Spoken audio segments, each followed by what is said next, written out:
সিনাকান্দির এর পাশ থেকে মুক্তিযোদ্ধা ফার্স্ট আরম্ভ করি। ওইখানে আমার ট্রেনিং সেন্টার ছিল ওই রাজাপাড়া। তো 28 দিন ট্রেনিং করার পরে তখন আমি ওইখান থেকে ওই অস্ত্র নিয়ে ওই বাতের টেক বাতের টেক মুসলিমপুর, সৈয়দপুর, কৃষ্ণনগর, তারপরে ভাগমারা, এই অস্ত্র এলাকায় আমি যুদ্ধ করেছি দীর্ঘ 9 মাস। এবং ওই যুগিরগাঁও থেকে তখন আমাদেরকে বিদায় দেওয়া হয়েছে। সুনামগঞ্জ যুগিরগাঁও থেকে আমাদেরকে বিদায় দেওয়া হয়েছে। তারপরে এই পর্যন্ত আমি বহু রকমের দরখাস্ত এই উপরে পাঠাইছি, ডাকা দিছি। এই পর্যন্ত আমি কোনো সম্মানী ভাতাও পাই নাই। আমি এই পর্যন্ত মুক্তিযুদ্ধ খাঁচারে কোনো নামও উঠাইতে পারি নাই। এইটাই হলো আমার সবচেয়ে বড় দুঃখ। মাননীয় প্রধানমন্ত্রীর কাছে আমার অনুরোধ, আমি যেন এই দেশের মাঝে যে এই দুঃখ কষ্ট যে করছি সেটার জন্য একটা ফল পাই। এটাই আমার পাওয়ার, আর কোনো কিছু না। আমি মোহাম্মদ শাহাবুদ্দিন, বাড়ি মাসিমপুর। পোস্টটা আগে পোস্টে ছিল মেরুয়াকলা, থানা সুনামগঞ্জ ছিল পূর্বে, এখন বিষমপুর হয়েছে। এই পূর্বে যখন আমরা মুক্তিযুদ্ধ ছিলাম তখন আমাদের থানা সুনামগঞ্জ ছিল। মাসিমপুর আমার বাড়ি।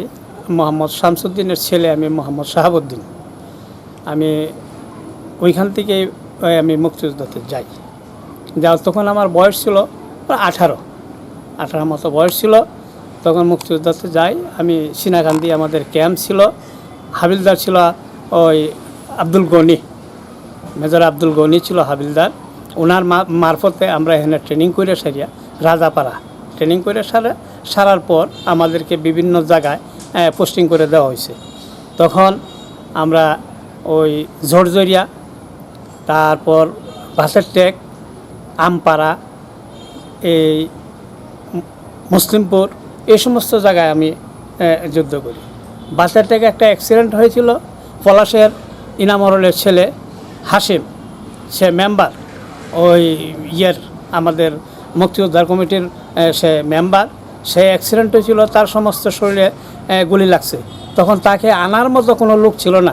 আমি একমাত্র শাহাবুদ্দিন তারে ওই যে কিতা বেদের নৌকা উপর বহন করে তারে আমি জয় বাংলা আমি তারে নিয়ে আসি, আইনা সারিয়া ইন্ডিয়া পাঠাই। কিন্তু ওই ব্যক্তিও আমার কোনো একটা ব্যবস্থা করতে পারে নাই। মাসিমপুর আবুল হাসেম, তারপর আলতাফ মিয়া, সেও বাতা পাইতেছে, আমার সঙ্গে সে যুদ্ধ করছে। এই তারপর ওই আলী হোসেন ছিল। এরপরে লাল মিয়া, সেও আমার সঙ্গে মুক্তিযোদ্ধা ছিল। আব্দুল আজিজ, সে মুক্তিযোদ্ধা ছিল। তারা বাতা পাইতেছে, কিন্তু আমি পাইতেছি না। মাসিমপুরের ভিতরে এখন আমরা 2 জন বাতা পাইতেছি না। আমি মোহাম্মদ শাহাবুদ্দিন আর আলী হোসেন, আর বাকি যারা আছে তারা সবাই বাতা পাইতেছে। আমরা যাতে এই বাতাটা পাই সেইটাই সরকারের কাছে আকুল আবেদন করতেছি।